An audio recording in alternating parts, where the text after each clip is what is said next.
Hello, কি করছেন সবাই? আমি তো টমেটো কাটছি। সন্ধ্যায় ভাবলাম যে একটু মুড়ি মাখাবো। সেইজন্য আরকি মুড়ি মাখাতে আমার টমেটো খেতে ভীষণ ভালো লাগে। টমেটোর সাথে শসা হলেও কিন্তু মন্দ হতো না। কিন্তু শসা তো নাই। যাই হোক টমেটো, কাঁচামরিচ আর পেঁয়াজ কেটে নিয়েছি।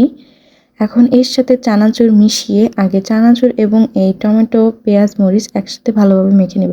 আচ্ছা এখানে সরিষার তেল দিয়ে দিয়েছি।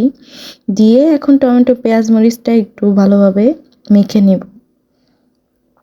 এটা ভালোভাবে মাখা হয়ে গেলে এর মধ্যে চানাচুরগুলো দিয়ে দেবো। বাই দ্য ওয়ে চানাচুরগুলো কিন্তু আমি আজকে আমার বাসাতেই বানিয়েছি। বাসাতেই কিন্তু এত সুন্দরভাবে চানাচুর বানিয়ে নেওয়া যায়। একেবারে দোকানের মতো ফ্লেভার হয়। একদম পারফেক্ট না হইলেও কিন্তু কিছুটা দোকানের মতো কাছাকাছি ফ্লেভার পাওয়া যায়।